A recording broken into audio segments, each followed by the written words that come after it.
رحم الله من قرأ الفاتحة. اللهم صل على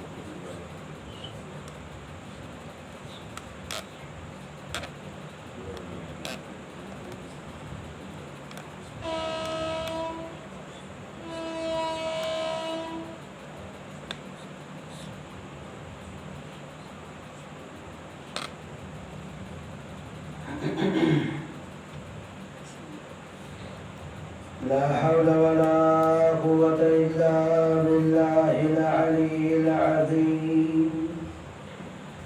أعوذ بالله من الشيطان الرجيم. بسم الله الرحمن الرحيم. رب اشرح لي صدري ويسر لي أمري واحلل عقدة من لساني يفقهوا قولي.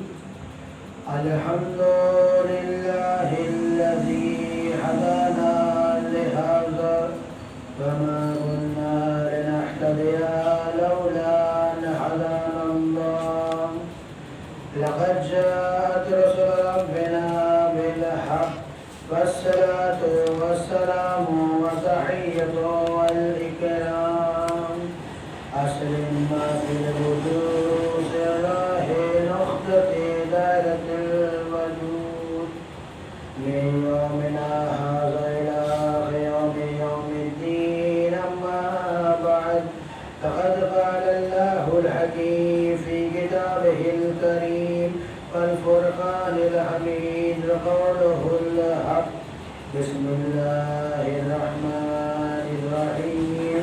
لقد كان لكم في رسول الله أسوة حسنة. اللهم صل على محمد وآل محمد. فیضان محترم، ماتمداران سید الشہداء، پروردگار عالم نے قرآن مجید میں ارشاد فرمایا لقد کان لکم فی رسول اللہ اسوۃ حسنہ، کہ ہم نے تمہارے لیے رسول خدا صلی اللہ علیہ وسلم اللهم صل على محمد وآل محمد کو نمونۂ عمل قرار دیا ہے. لہذا ہماری ذمہ داری ہے کہ ہم ان کے بارے میں جانیں، ان کی معرفت حاصل کریں اور جتنا زیادہ ہو سکے ان کے بتائے ہوئے راستے پر ہم چلیں. میں نے کسی مجلس میں بیان کیا تھا کہ امام حسین علیہ السلام کو آدم کا وارث کہا گیا، امام حسین علیہ السلام کو نوح کا وارث کہا گیا، امام حسین علیہ السلام کو موسیٰ کا وارث کہا گیا، امام حسین علیہ السلام کو ابراہیم کا وارث کہا گیا، امام حسین علیہ السلام کو عیسیٰ کا وارث کہا گیا، امام حسین علیہ السلام کو محمد مصطفیٰ صلی اللہ علیہ وسلم اللهم صل على محمد وآل محمد. سب کا وارث قرار دیا ہے امام حسین علیہ السلام کے. کیوں؟ اس لیے کہ جو پیغام جناب آدم لے کر آئے وہی پیغام جناب نوح لے کر آئے، وہی پیغام جناب ابراہیم علیہ السلام لے کر آئے، وہی پیغام جناب عیسیٰ علیہ السلام لے کر آئے، وہی پیغام جناب موسیٰ علیہ السلام لے کر آئے، وہی پیغام جناب یوسف علیہ السلام لے کر آئے. سارے نبی وہی پیغام لے کر آئے اور لہذا پروردگار عالم نے حسین کو وارث انبیاء قرار دیا ہے. کیوں؟ اس لیے کہ وہی پیغام کو امام حسین نے اسی پیغام کو بچایا. اگر حسین اپنی شہادت پیش نہ کرتے، اگر حسین اپنی قربانی پیش نہ کرتے تو یہ پیغام جو جناب آدم سے لے کر خاتم تک پیغام آ رہا تھا وہ اسی دن ختم ہو جاتا، اسی دن مٹ جاتا. لیکن امام حسین نے آواز دی کہ دیکھو جب تک حسین کے اندر جان ہے، جب تک حسین زندہ ہے، جب تک حسین کے اندر جان باقی ہے تب تک یہ نہیں ہو سکتا. حسین اپنا سر تو کٹا سکتا ہے لیکن دین اسلام کو ختم نہیں ہونے دے گا. یہ حسین نے آواز دی، اور امام حسین علیہ السلام نے جب کربلا کے میدان میں خطبہ پڑھا، 2 بار خطبہ پڑھا۔ ایک مرتبہ جب آپ نے خطبہ پڑھا، اس کا انداز یہ تھا کہ آپ اونٹ پہ سوار ہو کر آئے تھے۔ دوسری مرتبہ خطبہ پڑھا تو اس کا انداز یہ تھا کہ گھوڑے پر سوار ہو کر آئے تھے۔ کیا فرق ہے گھوڑے اور اونٹ میں؟ وہ بھی سواری ہے، یہ بھی سواری ہے، لیکن امام ایک مرتبہ اونٹ پہ سوار ہو کے آتے ہیں، دوسری مرتبہ گھوڑے پہ سوار ہو کے آ رہے ہیں۔ وجہ کیا ہے؟ امام بتانا کیا چاہ رہے ہیں؟ شاید امام بتانا یہ چاہ رہے ہو کہ دیکھو، جب ہم پہلی مرتبہ خطبہ پڑھنے آ رہے ہیں تو ہم اونٹ پر اس لیے آ رہے ہیں کہ ہر انسان یہ جانتا ہے کہ جنگ کی سواری اونٹ نہیں ہوتی ہے، ہمیشہ صلح کی سواری اونٹ ہوتی ہے۔ لہذا ہم اونٹ پر آئے ہیں اس لیے کہ ہم صلح چاہتے ہیں۔ صلح سے مراد اصلاح چاہتے ہیں، ہم یہ چاہتے ہیں کہ اپنی امت کی ہم اصلاح کر سکیں۔ لہذا ہمارا مقصد جنگ کرنا نہیں ہے، اس لیے ہم نے سواری بھی وہ اختیار کی جو جنگ کی نہیں ہوتی ہے۔ کیوں؟ تاکہ کوئی یہ نہ کہنے پائے کہ امام پہلے سے ہی جنگ پر آمادہ تھے، تو ہم کیا کرتا تو مجبور ہو گئے۔ لہذا امام نے اونٹ پر سوار ہو کر آیا اور آنے وقت کہا کہ تم میں سے کون ہے جو مجھ کو نہیں جانتا ہے؟ تم میں سے کون ہے جو مجھ کو نہیں جانتا ہے؟ میں حسین بن علی ہوں، میں رسول کا نواسا ہوں، میں رسول کی بیٹی کا بیٹا ہوں، میں ابو طالب کا پوتا ہوں۔ اور تم جس شخصیت کو جانتے ہو، جس شخصیت کو پہچانتے ہو، جس شخصیت کی معرفت رکھتے ہو، تم اسلام کی نظر میں، اسلام کے دائرے میں جس شخصیت کو جانتے ہو، چاہے وہ جعفر ہو، چاہے وہ ابو طالب ہو، چاہے وہ عقیل ہو، چاہے وہ کوئی بھی ہو، حمزہ ہو، کوئی بھی ہو، جس شخصیت کی تم معرفت حاصل کرتے ہو، تم ان کو لے کر آؤ، ہم بتائیں گے ان کی ہماری کیا رشتہ داری ہے۔ اگر تم نہیں پہچانتے ہو تو پہچان لو، ہم حسین بن علی ہیں، اور ہم نے یہ خروج کیا کس لیے؟ لم اخرج عشرا، میں خروج نہیں کیا، میں نے خروج کیا ہی نہیں، نہ کسی ظلم کی وجہ سے، نہ کسی فساد کی وجہ سے، نہ ہی کسی ڈر کی وجہ سے، نہ ہی کوئی اور ریزن تھا۔ ہم نے خروج صرف اور صرف اس لیے کیا تاکہ ہمارا ارادہ یہ ہے کہ ہم امر بالمعروف، نیکی کا حکم دیں، ونہی عن المنکر، برائی سے روکیں، اور سنت نبی کو اجاگر کریں اور بدعتوں کو ختم کریں۔ کس طریقے سے؟ جس طریقے سے ہمارے جد رسول خدا نے کیا تھا، جس طریقے سے ہمارے بابا علی مرتضیٰ نے کیا تھا۔ یہ امام حسین علیہ السلام کربلا کے میدان میں کھڑے ہو کر اپنا تعارف کرا رہے ہیں، اور کل کوئی یہ نہ کہنے پائے کہ ہم تو پہچانتے ہی نہیں تھے کہ امام تھے، ہم تو جانتے ہی نہیں تھے، ہم کو دھوکے سے لے جایا گیا ہے۔ لہذا امام اپنی معرفت کرا رہے ہیں کربلا کے میدان، اور اس انداز میں کہ سواری بھی وہ استعمال کی تو جنگ کی نہیں ہوتی ہے بلکہ اصلاح کی ہوتی ہے، بلکہ تبلیغ کی ہوتی ہے۔ لیکن ادھر سے کسی ایک انسان نے جواب نہ دیا۔ امام نے پھر ارشاد فرمایا، اگر تم یہ سوچتے ہو کہ حرام محمدی کو حلال کر دو گے اور حرام محمدی کو حلال کر دو گے تو یاد رکھنا جب تک حسین بن علی زندہ ہے یہ کام ممکن نہیں ہے۔ امام کس ارادے کے ساتھ نکلے؟ امر معروف، نیکی کا حکم، نہی عن المنکر، برائی سے روکنا، ساتھ میں سنت نبوی کو اجاگر کرنا، بدعتوں کو ختم کرنا۔ بدعت کا مطلب کیا ہے؟ بدعت کا مطلب یہ ہے کہ جو کچھ دین اسلام میں شامل نہیں ہے اس کو شامل کر دیا جائے، یہ بدعت ہے۔ اب امام اس ارادے سے نکلے کہ سنت نبی کو بلند کریں گے، اجاگر کریں گے اور بدعت کو ختم کریں گے۔ ہم کیا کر رہے ہیں؟ سنتوں کو ختم کر رہے ہیں، بدعتوں کو اجاگر کر رہے ہیں، بالکل برعکس۔ آپ دیکھ لیجیے آئے دن، آج تھوڑا میرا موضوع بدلا ہوا ہے، اس کی وجہ یہ کہ بہرحال یہ بھی ضروری ہے، جہاں پر فضائل ضروری ہیں وہاں پر یہ بھی ضروری ہے، بے شک۔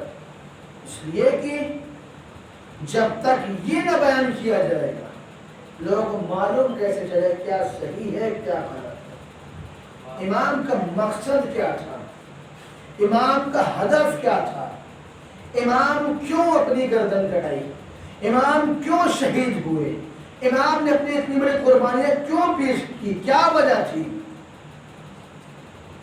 صرف اور صرف 4 ریزن امام نے بیان کیے: امر معروف ونہی عن المنکر، سنتوں کو اجاگر کرنا، بدعتوں کو ختم کرنا، یہ 4 صورتیں امام نے بیان کی۔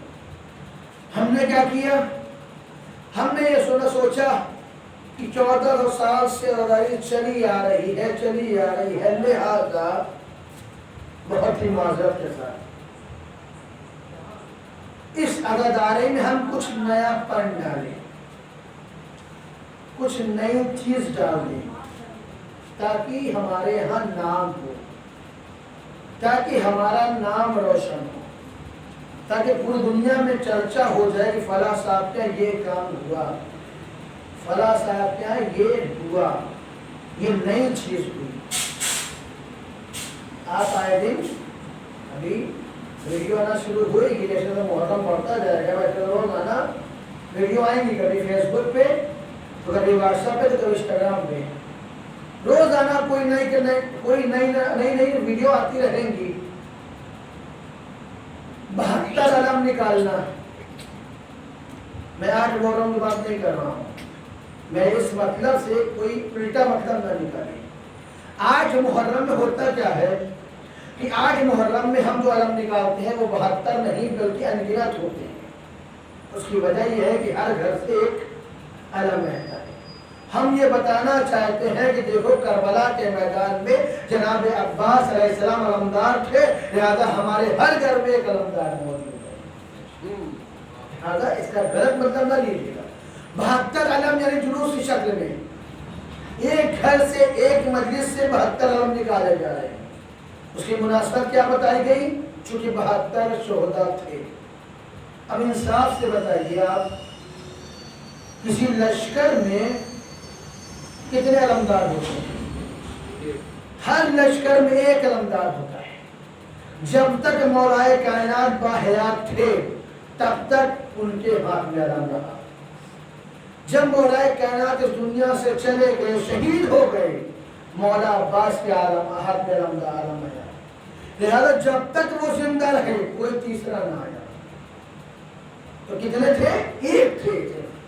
اور ہم نے کیا کام کا انجام دیا؟ نیا پن ڈالنے کے لیے 72 علم نکال دیے۔ 72 علم کا مطلب ہم نے کیا لوگوں کو پیغام دیا کہ ہمارے قافلے میں 72 علمدار ہیں۔ علمدار کا مطلب ہوتا ہے قافلہ سالار، علمدار کا مطلب ہوتا ہے اس نے جو کہہ دیا قافلہ والے وہی عمل کریں گے، جو اس کا اشارہ اسی پر سب کچھ کرنا ہے۔ ہم نے ابھی تک یہی پیغام دیتے آ رہے ہیں کہ مولا عباس علمدار ہیں، لہذا جو وہ کہتے ہیں وہی ہوگا۔ لیکن ہم نے 72 علم نکال کر ہمیں دنیا کو کیا پیغام دیا کہ 72 علم یعنی 72 علمدار، سب کی فکریں الگ، معاذ اللہ، سب اپنے اپنے رائے کے مطابق چلنے والے، سب اپنے اپنے اعتبار سے چلنے والے۔ کیوں؟ اس لیے کہ ہر علمدار اپنی رائے کے مطابق چلتا ہے۔ لہذا ابھی تک ہم یہ کہہ رہے تھے کہ 72 یعنی ایک یعنی 72۔ باقاعدہ شاعروں نے شعر بھی لکھا ہے، اگر سمیٹو تو 72 ہے، اگر پھیلاؤ تو 72 ہے، سمیٹو تو ایک ہے۔ باقاعدہ یہ ہم لوگ بیان کرتے ہیں، لیکن 72 علم نکال کر ہم نے کیا کیا؟ دنیا کو بتا دیا کہ ہمارا مشن الگ، 72 علمدار الگ، سب الگ الگ۔ یہ صحیح ہے یا غلط ہے؟ صرف اور صرف اس لیے نیا پن ہو جائے۔ 72 سلجھنا نکالے گئے، اس لیے اس کی کیا ضرورت تھی؟ کیا معذرہ جناب علیہ السلام بھی گھوڑے پہ گئے تھے سوار ہو کر؟ 72 ذوالجناح کا مطلب 72 افراد. ذوالجناح میں صرف ایک ہی تھا کربلا کے میدان میں، باقی سب گھوڑے تھے، لیکن ذوالجناح کے نام سے صرف ایک گھوڑا تھا جس کا نام ذوالجناح تھا. باقی سب گھوڑا سواریاں تھی، لیکن اگر سب کی مان بھی لے جاؤ کہ الگ الگ ہے تو 72 ہو ہی نہیں سکتی. پھر جناب علیہ السلام گودی میں گئے تھے شہید ہونے کے لیے. اور میں اس سے زیادہ کیا بیان کروں کہ جب گھوڑے آئے تھے تو کتنی بے حرمتی ہوئی تھی، میں بیان نہیں کر سکتا. باقاعدہ معلوم کیجیے. لیکن کیا ہے کہ ہم اپنی عزاداری میں نیا پن ڈالنے کے لیے نہ جانے کہاں سے بیٹھے بیٹھے کیا سوچتا رہتا ہے. 72 امامہ نکال دیا، 72 تابوت ٹھیک ہے، 72 جنازہ ہمارے یہاں اٹھا ٹھیک ہے، اس میں کوئی اعتراض نہیں ہے. لیکن 72 علامات نکال رہے ہیں، 72 ذوالجناح نکال رہے ہیں، 72 امامہ نکال رہے ہیں، کہاں سے یہ سب ہے؟ اس کے باوجود ہم ساری چیزیں داخل کرتے چلے جا رہے ہیں صرف نیا پن کے لیے. اور آگے بڑھیے. ابھی تک ہم شبیہ بناتے تھے، اب ہم نے کیا کرنا شروع کیا کہ انسان ہی شبیہ بننے لگے. معذاللہ ابھی 1-2 سال پہلے ہم نے خود دیکھا، باقاعدہ ویڈیو آئی کہ ایک انسان بچے کو لے کر وہ پورے مجمع کے بیچ سے لے کے جا رہا ہے. اس کا مطلب معذاللہ وہ انسان امام حسین علیہ السلام ہے اور جو بچہ ہے وہ علیہ السلام ہے. یہ صحیح ہے؟ کہاں سے یہ صحیح ہے؟ کس طرف ہم جانے والے ہیں؟ ہمارا مذہب کس طرف جا رہا ہے؟ بلکہ ائمہ معصومین علیہ السلام کی تصویریں بھی بنانا حرام ہے. آپ نے باقاعدہ دیکھا ہوگا کسی اور امام بارگاہ میں کہ باقاعدہ رسول خدا امام حسین علی اکبر علیہ السلام سب کی تصویر بنی ہوئی لگی ہوئی ہے. اصلاً کہیں سے جائز ہی نہیں کسی معصوم کی تصویر بنانا. میں نے خود دیکھا ہے کہ ایک تصویر ہے، اس میں ایک بزرگ بیٹھے ہوئے ہیں اور ان کے جان پر ایک بچہ بیٹھا ہوا ہے. اس کا مطلب ہے کہ رسول خدا امام حسین علیہ السلام بیٹھے ہیں. معذاللہ یہ تصویر بنانا کہاں سے جائز ہے؟ اصل حرام ہے تصویر بنانا. پھر اس کے باوجود ہم وہ سارا کام کرتے جا رہے ہیں. کوئی انسان نے اعتراض کیا تو کہہ رہے وہاں سے بھی تو عراق میں دکھتی ہے، عراق میں ملتی ہے. ہم نے کیا ہر کام جو عراق میں ہوتا کیا سب جائز ہو گیا؟ یہ ہمارے لیے دلیل نہیں ہے کہ وہاں ہوتا ہے لہذا جائز ہو گیا. یہ دلیل نہیں ہے ہمارے پاس. ہمارے پاس دلیل ہونا چاہیے حدیث کے ذریعے سے، ہمارے پاس دلیل ہونا چاہیے قرآن کے ذریعے سے، ہمارے پاس دلیل ہونا چاہیے کسی روایت کے ذریعے سے. یہ دلیل نہیں ہو سکتی کہ عراق میں ہوتا ہے لہذا یہاں ہونا چاہیے. ورنہ اگر وہاں کا لے لے تو بہت کچھ وہاں ہوتا ہے جو یہاں نہیں ہوتا، بہت کچھ یہاں ہوتا ہے جو وہاں نہیں ہوتا ہے. تو ہر مذہب ہر ملک اپنے کلچر کے اعتبار سے عزاداری کرتا ہے، لیکن چاہے وہاں ہو چاہے یہاں ہو دونوں جگہ جائز نہیں ہے کسی معصوم کی تصویر بنانا. اس لیے پڑھتے محمد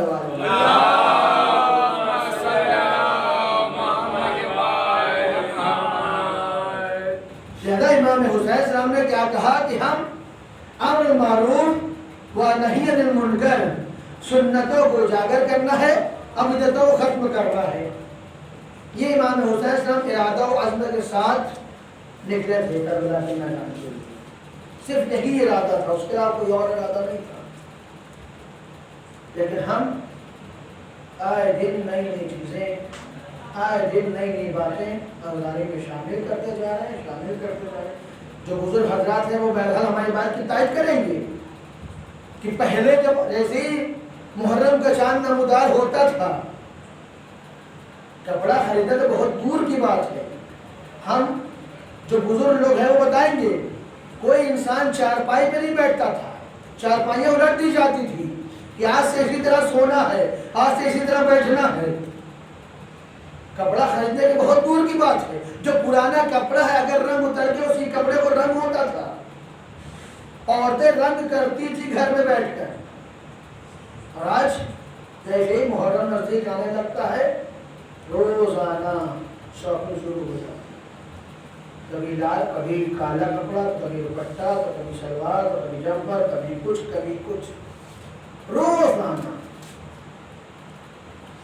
اور ہم صرف اور صرف نیا پن ڈالنے کے لیے،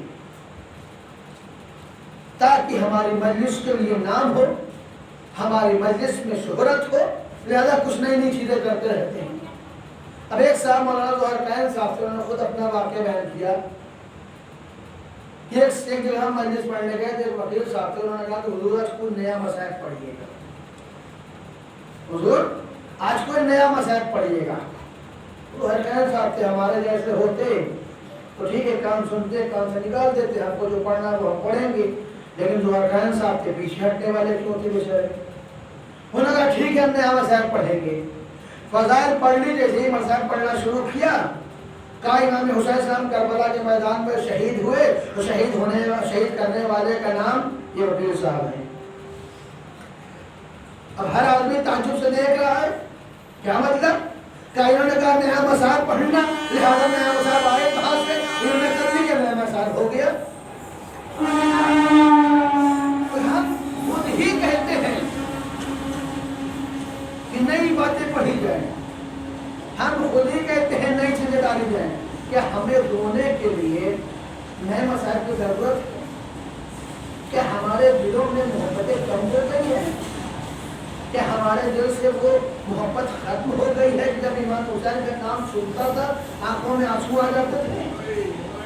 کیا ہمارے دلوں میں وہ محبتیں نہیں رہ گئی کہ جیسے ہی محرم کا چاند نمودار ہوتا تھا ہر بچے کے دل میں محبت آ جاتی تھی؟ آپ دیکھ لیجئے پوری دنیا کے بچے کتنے شوق کے ساتھ آتے ہیں امام بارگاہ کو سجاتے ہیں. کون سکھاتا ہے ان کو؟ کون بتاتا ہے؟ کس نے بتایا ان کو؟ ان کے دل میں محبت کس نے ڈالی کہ امام بارگاہ سجانا ہے؟ ان کو تو ابھی یہ بھی نہیں پتا کہ کتنا ثواب ملنے والا ہے، ان کو تو ابھی یہ بھی نہیں پتا اس کا فائدہ کیا ہے، لیکن صرف اور صرف محبت ہے جس کی وجہ سے بڑے بچے 29 تاریخ کو ہی آ کر سجانے لگتے ہیں اور بڑے شان و شوکت کے ساتھ فرش پر بچھاتے ہیں. ایک دل میں جوش و ولولہ رہتا ہے کیونکہ ہمیں یہ ساری چیزیں ہماری ختم ہو گئی کہ ہمیں رونے کے لیے نیا مصائب چاہیے، ہمیں تعریف کرنے کے لیے نئے فضائل چاہیے. ہمارے پاس اتنے فضائل ہیں. خود رسول خدا نے کہا ہے اگر سارے سمندر دریا سیاہی بن جائیں، سارے شجر یعنی پیڑ قلم بن جائیں، سارے جن اور انس مل کر بھی اگر فضائل علی لکھنا چاہے تو نہیں لکھ سکتے. فضائل کمی تھوڑی ہے ہمارے پاس، لیکن مشکل یہ ہے کہ ہمیں نیا چاہیے، ہمیں وہ چاہیے جو اسلام میں نہیں ہے. اب باقاعدہ ڈیمانڈ کی جاتی ہے اور ہمارے ذاکر حضرات نئی نئی باتیں پڑھتے ہیں. میں نے خود سنا، پاکستان کے ذاکر نے پڑھا کہ جب جناب فاطمہ زہرا نے کہا تھا کہ حسنین کے کپڑے کہاں ہیں؟ درزی کے پاس ہیں. تو پروردگار نے یہاں کل کپڑے لے کر کون جائے گا؟ تو سارے فرشتوں نے، ہر فرشتہ تیار ہے کہ ہم جائیں گے ہم جائیں گے ہم جائیں گے. معاذ اللہ معاذ اللہ. ذاکر نے پڑھا کہ خدا نے کہا نہیں کل کوئی نہیں جائے، کل ہم جائیں گے. یہ کہاں سے فضائل آ رہی ہے؟ یہ ہم تہمت لگا رہے ہیں. اس میں ثواب نہیں ملنے والا بلکہ عذاب ملنے والا ہے. اس مجلس کا کوئی فائدہ ہونے والا نہیں ہے. اگر یہ سمجھتے ہیں کہ ہم نئے نئے فضائل پڑھ دیں اور نئے نئے مسائل پڑھنے میں ثواب مل جائے گا، قطعاً ثواب نہیں ملے گا، عذاب ضرور ملے گا. صرف وہ چیزیں پڑھی جائیں. اسی لیے میں اپنے بچوں سے اور جوانوں سے کہتا ہوں کہ جو مشہور ذاکر ہیں پاکستان کے، بس صرف 3-4 ہیں، انہیں کی سنا کریں اگر وہ سننے کا شوق ہے تو. سارے ذاکروں کو مت سنیں، اس لیے کہ نہ جانے کون کون سے کیسی کیسی روایتیں لے کر آتے ہیں، اللہ جانے. یعنی ہمارے بچے واقعی اگر سن لیں تو بہک جائیں، راہ مستقیم سے ہٹ جائیں.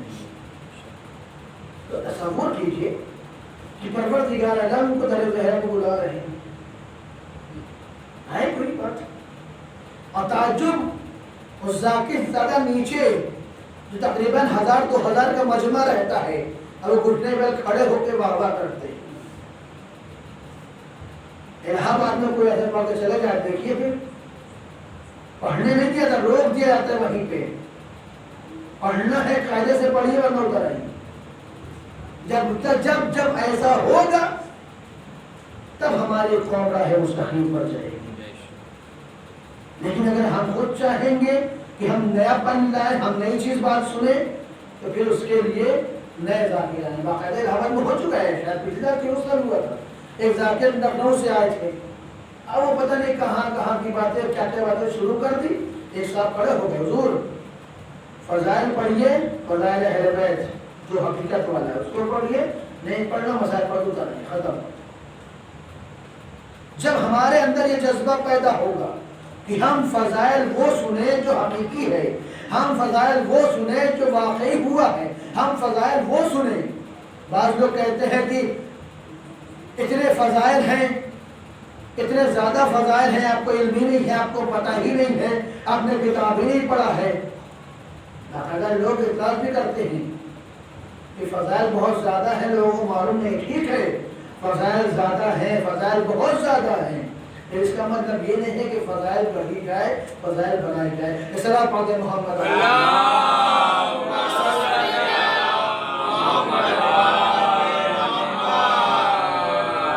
لہذا ہمیں جب تک معرفت حاصل نہ ہوگی، جب تک ہم اسی طرح بھٹکتے رہیں گے، کبھی اس دروازے پہ کبھی اس دروازے پہ۔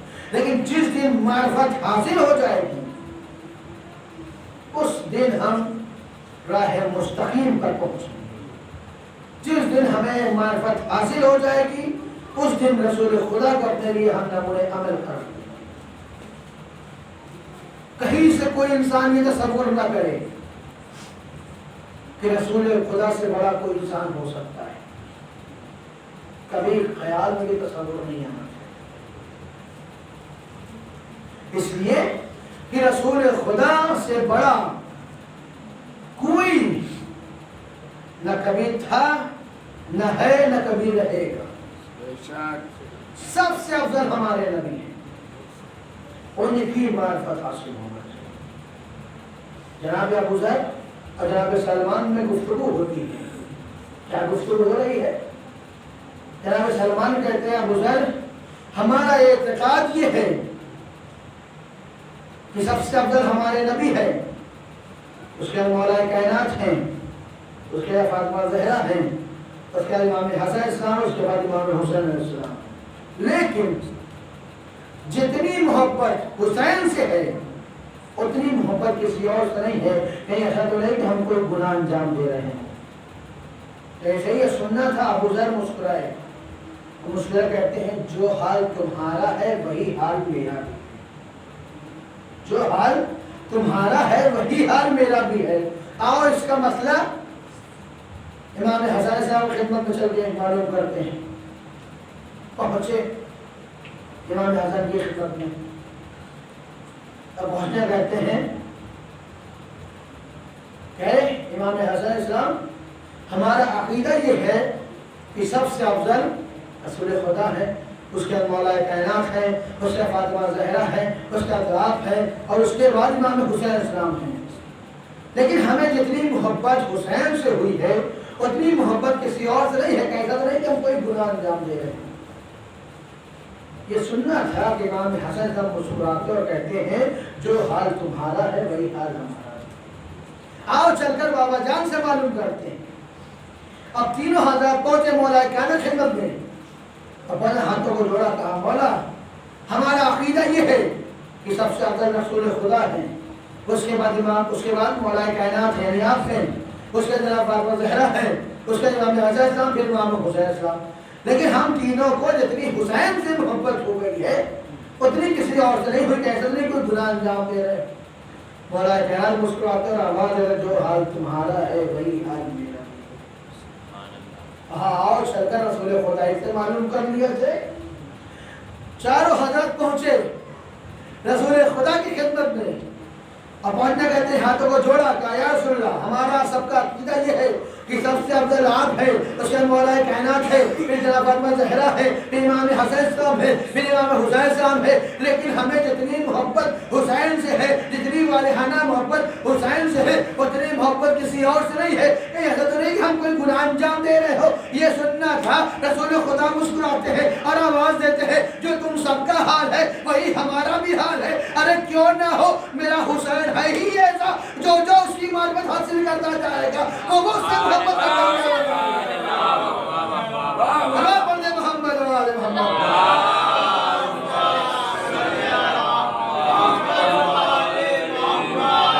لبیک یا حسین، لبیک یا حسین، لبیک یا حسین، لبیک یا حسین، لبیک یا حسین، لبیک یا حسین۔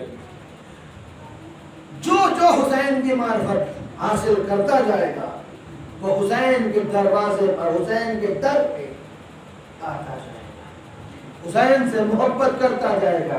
یہی وجہ ہے کہ آپ دیکھ لیجئے 21 رمضان کو آپ دوسرے مذہب والے آپ کو نہیں ملیں گے،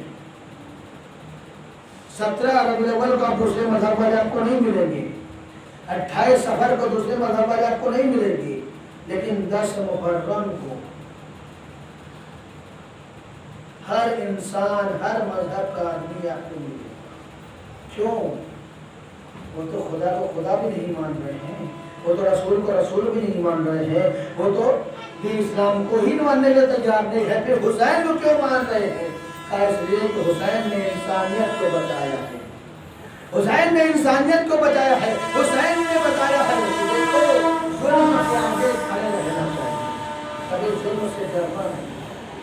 اسی لیے ہر انسان، ہر قبیلے کا انسان آپ کو 10 محرم کو مل جائے گا جو حسین کی تعزیہ داری کرتا ہوا نظر آئے گا۔ اور کیوں نہ ہو، اس لیے کہ امام حسین سے اتنی بڑی قربانیاں پیش کر، ہمارے گھر میں ایک جنازہ ہوتا ہے ہمیں نہ بھوک کا احساس ہوتا ہے، ہمیں نہ غیروں کی فکر ہوتی ہے، ہمیں نہ اپنے کے بارے میں خیال ہوتا ہے، ہمیں نہ بچوں کے بارے میں خیال ہوتا ہے، ہمیں نہ اپنے بیویوں کے بارے میں خیال ہوتا ہے، کوئی خیال نہیں ہوتا ہے۔ کیوں؟ اس لیے کہ ہمارے گھر میں جنازہ ہے۔ ذرا تصور کیجئے امام کس صابر انسان کا نام تھا، ایک وقت میں 71 لاشیں اٹھائے، صبح سے لے کر امام لاشوں پہ لاشیں اٹھا رہے ہیں۔ کتنے صابر امام تھے، اور پھر بھی امام ہے، صبح سے لے کر شام تک۔ اور آپ جو روایتیں پڑھتے ہیں 72 شہید، تو کیا 72 افراد مدینے سے نہیں چلے تھے، بلکہ کچھ کو بلایا گیا تھا، جیسے میں نے کل پڑھا ابن مظاہر کو بلایا گیا۔ صبح عاشور آتا ہے، وہ راستے ملاقات ہوتی ہے، وہ کون تھے؟ عیسائی مذہب سے تعلق تھے، وہ مسلمان نہیں تھے، لیکن راستے میں امام سے ملاقات ہو جاتی ہے۔ وحید کی ماں دیکھتی ہے ایک چھوٹا سا قافلہ چلا جا رہا ہے، دھوپ، شدت، پیاس سب کچھ ہے۔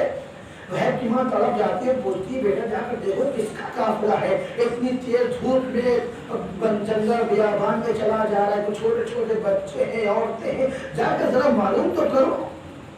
وحید آتے ہیں اور آ کر پوچھا بھائی یہ قافلہ کس کا ہے؟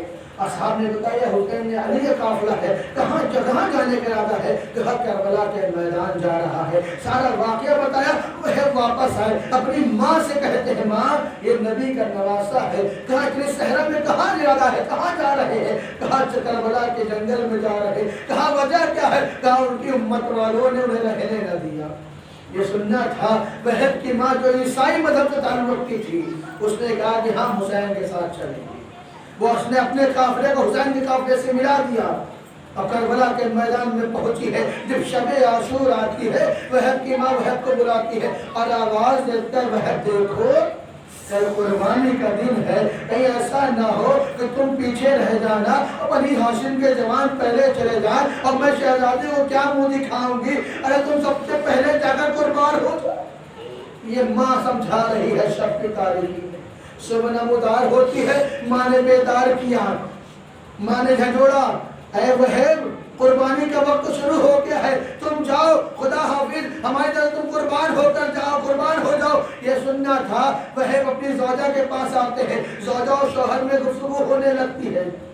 زوجہ کہتے ہیں بہر تم تو شہید ہو جاؤ گے، جنت میں چلے جاؤ گے، تمہارے پاس ہمارا کیا ہوگا؟ ایک وعدہ کرو۔ کہا وعدہ کیا ہے؟ کہا وعدہ یہ ہے کہ جب بھی تم جنت میں جاؤ لیکن اس سے پہلے تو ہم کو اپنے ساتھ جنت میں لے کے جانا، جب تک میں جنت میں داخل نہ ہو جاؤں تم جنت میں نہ جاؤ گے۔ یہ سننا تھا۔ بہر نے کہا میں مولا کے سامنے وعدہ کرتا ہوں۔ وہ مولا کے سامنے لے کر آیا، زوجہ کو دیکھا، مولا نے کہا خیریت تو ہے، سن لو کہ یہاں کیوں آئے ہو؟ کہا زوجہ نے آواز دیا مولا میں یہ چاہتی ہوں کہ وہ مجھ سے ایک وعدہ کرے۔ تو وعدہ کیا ہے؟ کہا وعدہ یہ ہے کہ میں چاہتی ہوں وہ وعدہ کرے کہ جب تک جنت میں میں نہ چلی جاؤ وہ جنت میں نہ جائیں گے۔ اور یہ سننا تھا۔ امام حسین اسلام آواز دیتے ہیں اے زوجہ وہب تم وہب سے وعدہ کیوں کرتی ہو؟ میں جوان جنت کا سردار ہوں، میں تم سے وعدہ کرتا ہوں جب تک تم جنت میں داخل نہ ہوگی وہب جنت میں داخل نہ ہوں گے۔ ارے سننا تھا۔ زوجہ وہب نے کہا مولا مجھے آپ سے دوسرا وعدہ چاہیے۔ مولا حسین نے کہا کون سا دوسرا وعدہ؟ کہا چارق کے بعد ارے کب میں شہزادی کی خدمت میں رہوں، اس لیے کہ میں چاہتی ہوں میرے پردے کا انتظام ہو سکے۔ ارے مولا تڑپ جاتے ہیں، زمین پر بیٹھ جاتے ہیں، آواز دیتے ہیں اے وہ زوجہ وہب یہ حسین کس طریقے سے وعدہ کرے، لیکن ایک وعدہ ضرور کر رہا ہے جب تک حسین زندہ ہے تب تک تمہارے پردے کی ذمہ داری ہے۔ وَسَيَعْلَمُ الَّذِينَ ظَلَمُوا كَيْفَ يَنقَلِبُونَ إِنَّا لِلَّهِ وَإِنَّا إِلَيْهِ رَاجِعُونَ رَضًا بِقَضَائِهِ وَتَسْلِيمًا لِأَمْرِ إِلَهِ بِحَقِّ زَهْرَةٍ وَأَبِيهَا وَبَالِهَا وَبَنِيهَا وَرَحَةُ لِوَاسِطَةِ مُدْوَالِ محمد کا ہم سب کی مسلمان قبول فرمائے۔ ورحمت جواس والے محمد کا ہمارے ناسور قربان زہر میں جلائے ورحمت جواس محمد والے محمد کا ہمارے سارے گناہ صغیرہ و کبیرہ کو معاف فرما۔ ورحمت جواس والے محمد کا پرچم اسلام کو سربلند فرما، پرچم کفر نفاق کو سرنگو فرما۔ ورحمت جواس والے محمد ہم سب کے دلی حاجت قبول فرما۔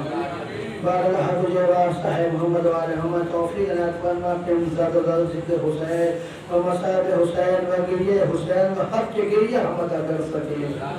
بارگاہ تجھے واسطہ ہے محمد والے محمد کا ہمارے امام اصل حکم تعجیل فرما، ہم سب کو ان کی آواز انسان و شمار فرما۔ ربنا وتقبل منا انك انت السميع العليم وتب علينا انك انت التواب الرحيم۔